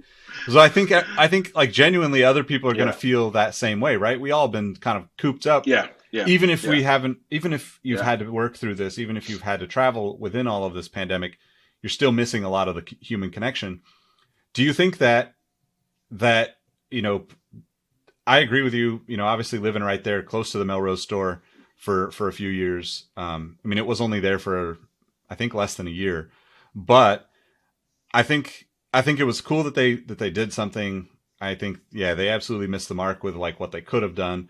Do you think that it's possible for the brands to really do that? Or do you think that like that's where, something like Prospect comes in, where like you are the actual, I think personally that like brands almost can never do that, because like you almost have to have somebody who's local in the community, and not to pick on people that work for big corporations, but like when you work for a big corporation, your mindset has to shift to, make sure that the orders, that the work is sent back up the chain and you get the approvals from above you, rather than like being somebody that's just like out and about in the community, whether you're a shop owner or, working in the community, you supporting the shops. It feels like to me that someone like you that has a store in a place where, like San Diego or LA, Melrose, wherever you want to put it, that gives you like a much more personal and like, deeper connection with the people in the neighborhood than a brand can even ever have, even if they got the big pile of money behind them. Yeah, I mean, I think for us, like our community really was built on like I admittedly the backs of the kids who the guys who worked in the shop, right? Like Alex, Nina, Shay, Josh, Sarah, Uriah, all those guys were born and raised in San Diego, so they have that community feel, that community ties already, right? Whether and I mean, they're all younger, right? So they're into all the stuff that my wash self isn't really into, right? Like Josh spinning, Alex and Nina, running through the Mirror Mason community, Uriah being close to all the guys in the on the bar scene, Josh, it's just Sarah being like she's into modeling stuff, so all that was kind of tied into the community, right? Even Jay being, cool with Rossi Rock and, Leon and all those guys, right? So it's kind of like the community was built on everyone coming together and kind of tying that together, right? That's what the community is. The hard thing about the community is actually, I know a lot of these communities believe that, oh yeah, no one wants to support our community, but the community doesn't support itself 9 or 10 times, right? Like they don't want to band together to actually form the community to make it bigger. So I think that's where it's tough for a lot of brands because they might have one person that they can tap into, but the rest of the people won't want to support that one person because they're like, oh, well, not adjusting, Nike is pushing Justin. Why should we support it? Why didn't Nike support me? Right. And I think that's where the problem is. They don't look at it as a bigger picture, right? Like if Nike is supporting Prospect, right, and they give us some deal to push something, right, and we decide, okay, cool, then all the other shops or all the other people shouldn't be pissed off, right? They should be like, okay, well, this is for San Diego. This is not just Prospect. This is bigger than that, right? This is bigger than Prospect. This is for San Diego because it's like small on the map. We're trying to put the city on. So I think that's where a lot of community stuff is has some disparity because they don't really support each other, right? And I think that there are people in the community that you can reach out to, the elder statesman or whoever, to kind of give them that reins to kind of do a lot of free power thing to push the brand in the community to make the community better, right? And they just don't reach out to it. And there's a few reasons, right? I know everyone thinks a collab is just a collab. It's easy to do, right? No, there's so much legalities in it, right? I mean, Saucony did collabs where they couldn't release because of legal issues, right? And I mean, as much as people don't see both sides of it, right? America is sue happy, right? I remember in undergrad, one of my college professors was suing the college he was working for. So he had a lawsuit against the school, and he was still teaching me, right? So, I mean, America is sue happy. So if Saucony or New Balance or Nike put out something, they have to run it by all the lawyers, right, and run it by everyone to make sure it's not a legal nightmare down the road, right? Because you don't want to. The last thing you want to do is get some sort of lawsuit, right? Especially the big Yep. organization that you can potentially lose, right? So I think a lot of people don't realize that, right? They get frustrated with the brands and all that stuff, right? The brands have a checklist, and they to protect the brand, right, in the long run, right? I know people say any marketing is good marketing. That's not true, right? It could be bad. It could kill the brand, right? Let's be honest, right? Yep. So there's a checklist that they have to follow to make sure that if I'm going to if I'm going to grab prospect and push them to do something, guess what? We got to go down the checklist, and make sure this dude abides by all the things that we do as a brand, and we're affiliated with this person, so that way, we don't have a lawsuit coming back. Does this dude has, you know, drug dealers chasing him down the block every day? We probably don't want to be affiliated with them, right? Because we don't want to be having an event and there's a drive-by going on in PB, right? Let's Yeah. be real, right? So, and I think people don't understand that, and that's why, and they also don't want to, and for from my experience, a lot of people get greedy, right? They don't think of, like it's an opportunity. Let me experience this opportunity, learn from this opportunity, and grow. Right? I remember we were trying to Saucony, we were trying to do that 30th shadow thing. I still have the video. I never posted. I probably should post it at some point. But we were trying to do the 30th anniversary of the shadow, right? And Shadow 5000, and we did the video, and we were talking to them or whatever, right? And I was trying to explain to the guys at the shop like why it has to be done a certain way and why things have to be a certain way. That's because I had already spoken to the reps, and they told me like the legal stuff and the background stuff, and and I try to explain it to people, and there's like, well, why can't we just do it our way? I was like, no, because your way is probably inexperienced, so we do it your way, and there's a whole lawsuit comes about. Somebody has to pay for that, right? Like who's Yeah. paying for all these lawyers, right? Like the brand isn't trying to pay for lawyers to support our lawsuit. No. So I think that's where the problem lies is everyone wants to do it their way, but they don't understand like legalities, the process in play and stuff like that, right? So they get mad at all these brands and they get mad at how they do stuff. Oh, I want to do this way. Okay, yeah, you want to do the shoot this way with this addition. Now we have to create a mold for you to do a special shoe, right? Like the Garcia foam posits, right? Like I'm sure all these people are pissed off because they never were able to do a new foam posit style. But yeah, they have to create a new mold for this shoe for you, Yeah. right? Like you're not in the big grand scheme of things, so it can't be done your way. Like you have to follow the process. So I think it's tough because they can tap into the community. And I think we had enough people who kind of represented different parts of the community in San Diego, and where you can kind of tie people in. So you would get, I'd say maybe 70% of the support. When we had the Tangerine event, that was crazy because that was like people from every little part of that community, you really see them come out, right? Like, and it was Yeah. really interesting. And that kind of transcended things because then a lot of people started hitting us up for events, right? And we're like, okay, well, you want to do an event, like what's your event plan? How do you want to plan it? They had no idea what they want to do. Everyone just saw that the success of Tangerine and just thought that we were like club promoters or event promoters. No, that's not where we are. We will support you, but you got to have a plan, right? And then when you tell us your plan, we'll tell you like you can't do this, you can't do this, you can't do that, right? And these are the reasons why. So now go back and reformulate your plan. So I think that's where the community part comes in is like everyone being able to come together, educate each other and support each other. And that's why I feel like it's tough in most places for just a big brand to come in and do it because they don't understand that it's not as easy as they want it to be, right? Like you can't just Yep. say, "Oh, I'm going to do it this way. I'm going to do it my way," because it's not that way, right? Because there's two parts to it. You can't do it your way, and then the brand has to protect themselves legally, right? So that's why I feel like a lot of it just isn't doesn't really mesh well because there's a lot of egos in play. Also, people want to do it their way, and then if the brand don't support it their way, then they go online. You see it all the time. The Yeah. brand don't do it your way, they go online and slam their brand, and you're like, dude, the brand, like, did you read the contract? Did Yeah. you understand what was going on for the brand? So yeah, so it's just a mess, man. But I said to say it is possible if done in the right way, right? Because it seems like a lot of these brands are investing in people to have like good community relations, good community feel, right? So I think that they've been doing a lot of good stuff. I mean, Matt with corporate does bigger than sneakers, right? Yep. That's a big event.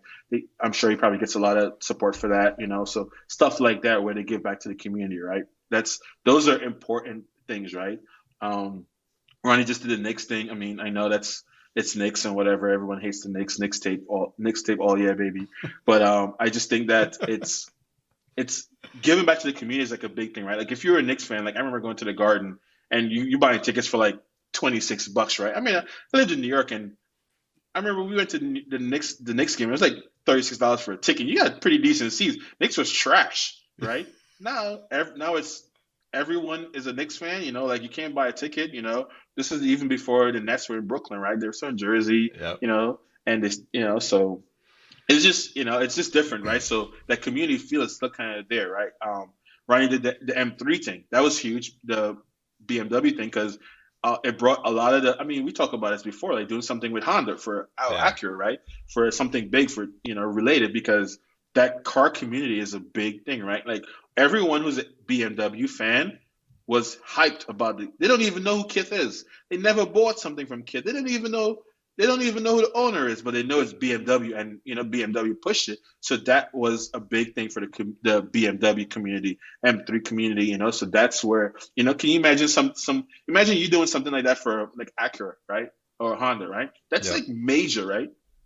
And like you do something Type R related, right? And like everyone who's a Type R enthusiast just comes out the woodwork. They don't even know who the hell Thatcher is. They don't know who Nick is. They don't know who Sneaker History is, but they know these three people, entities, just did something for Type R. Like Yeah. some crazy Type R, and then all of a sudden that community is built, right? But one, you will have to understand what the legalities are for Honda, and then Honda has to put their trust in you, right? So that's where, and I guess, and also you can't let your ego come into play, right? Because you don't know what it takes to build a car. I mean, yeah, you do to build a car in your garage, Yeah. but on a massive scale level and all the legalities they have to go through, we don't know what it takes, right? Like, Yep. they have hundreds of lawyers just on payroll for that. So I think that's where the brands and the local community people don't mesh, right? There's some sort of ego part, and don't want to be educated. That the theme of education comes back again. Like educate the person on how we do the process and how it goes versus the brands, so the brands could put their trust in you, right? Like if I'm a brand, I'm not gonna want to put my trust into someone who just comes in the boardroom with ego, right? And I know it's cool to be, I want to do it my way, I want to do it this way. The brand, I want the freedom, like same thing Kanye did back in the days with Nike, right? Yep. But I'm sure they do everything for a reason, right? All these rules are written in blood, right? One of my drill instructors used to say in boot camp, right? Rules are written in blood, right? Like someone somewhere before screwed something up, so they had to make this rule, right? And it's not personal against you. It's just that it's a precautionary measure. So Yeah. yeah, that's where that big disparity is between the brands and the local community, man. And I wish that it wasn't like that, right? I mean, can you imagine Nike putting up basketball courts back in the day, right? You know, spending money to revamp all basketball courts in low socioeconomic communities. Yep. How dope would that be, right? Like those are things. I mean, I told you about the time we were in Iraq, and we wrote Nike to get a basketball hoop sent to us to Iraq, and we never got anything. No one ever said anything back to us. We wrote and one out of all the brands. We wrote and one because and one mixtapes were huge back then. We wrote and one. They literally sent us a bunch of shoes, a bunch of jerseys, a bunch of basketball shorts, two full basketball hoops, basketballs. I mean, they sent us like it was boxes of stuff, right? And Yeah. you're like, out of all the brands, and one did this, right? And Nike could have easily done it, right? I mean, they make military Air Force Ones or military Air Force Ones like crazy back in the day. We support the military, right? I mean, that's just a ploy, right? Like, and one genuine. I mean, and one didn't have to do that. They were a smaller brand. Yeah. Everyone in Iraq, like people were rocking and ones. I mean, we had full court press with two basketball hoops, full setup. They sent us, right? We built it up, and I mean, I'm sure I could find pictures of it, right? And we had like full and one jerseys and Tai Chis and stuff like that, right? And and you're like, I mean, half those guys didn't even know who and one was, right? Because Yep. Nike was the big basketball brand, but they didn't support us at the time, right? I remember I mean, the lady, she sent us all that stuff, and she sent us some cards, and there was a picture of the team that sent us all this stuff, right? And then we just signed the flag, and some flags, and like we had some flag memorabilia stuff, and we signed it to them. We took pictures and we sent it back to them, and we kept in contact throughout deployment, right? But Yeah. it's crazy because you would think out of Nike would, it's an American brand, and they make military themed sneakers all the time and armed forces sneakers, but when the armed forces really needs you, you're not there to support us, right? Yeah. Well, and it's interesting because I think like you get into like the politics of corporate and the too many people, having their hand in the cookie jar in terms of making decisions, right? When like, and one Yeah, is probably yeah, small enough to just yeah, be like, yeah. look, this is for the right reasons. This is a good thing. We should just do this. They do it. And the crazy part is like, I bet you nobody at and one at that time ever talked about it in any public space, right? Like, it was never on the internet. It was No, never like let's get this in a magazine to say we did this good thing for, you know, No. yeah. But I don't know, man. It's pretty crazy. So I've had you on for a while. I'm gonna end it on that. Like, I think that's like actually really important for people to understand, like how they come, whether that's to you as a shop owner or you know, a brand or someone working at the brand, like just being able to kind of try to understand both sides, right? Because I think we've had that conversation many times where, you know, you run into these issues where things, you obviously you always want things to go, you know, a certain way in your mind, but like Yeah, there's yeah. compromise there at every step. And so my last question before we get out, in 2021, are you opening a shop? Are you suggesting that 18-year-old that's hungry to get into the sneaker game and open his own shop opens a shop, or are you still holding out and waiting until pandemic is completely said and done, and then doing it? I would say do it. I know it might sound risky, but I think you have to do it, right? Because again, it goes back to what we said, right? It's that community feel, that event feel. I mean, I remember when the internet first came on board and you could buy sneakers online. Everyone's like, retail is dead, retail is dead. And I mean, sneaker nerd or not, old guard and new sneakerhead, you still want to go into a sneaker shop and buy sneakers and talk to people, right? I mean, every time I go somewhere, I search out all the boutiques in the area, right? Consignment shops or whatever, and I'm like, okay, yeah, I'll hit them up and see what's going on, right? I mean, I think that still exists, and I think especially with everyone being cooped up in the house for the past year, right? People are dying to get out and go do something, right? Whether it's sneaker related, whether it's just go to a bar, whether they go to a movie, to a museum or something, right? People are dying to get out. So if you're 18 years old and you're trying to open up a shop, trying to do something, just go do it, right? I mean, the worst case scenario, it doesn't work out, right? You learn something, or it might just flourish, right? And you might just grow beyond, any your wildest dreams, right? So I think it's just go do it, right? I mean, I'm probably gonna do it. I've been toying with the idea. I've been looking at different spaces continuously, trying to figure it out. And it's really just you just got to do it, man. Not Nike's not paying me in any way, shape, or form. No brand is paying me in any way, shape, or form. I mean, Prospect's not even paying me right now.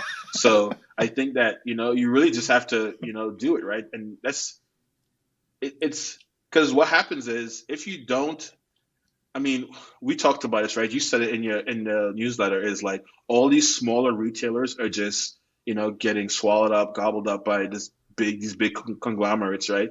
And I think my personal opinion, a lot of these smaller, when they get gobbled up, they lose their luster, right? It's not because now they have to conform to the corporate rules, right? Like you said, everyone has their hands in the cookie jar. So when you're small and independent, you kind of have your own rules and you can kind of play by your own rules and do things. There's less people to run things by, right? So when I think the smaller retail space has to kind of stay alive somehow, some way. Otherwise, the culture just becomes hype piece culture, right? There's no one learning. There's no true, and then let's be real, right? If you a small brand like I hope Master P, and this is my personal opinion, I hope Master P and Baron Davis gets to buy Reebok, right? Because I feel like I don't want the brand to fade away, right? I mean, again, Yeah. you wrote about this also in the outside the box sneak. I don't want the brand to fade away, right? And that's what could possibly happen is the brand could fade away under this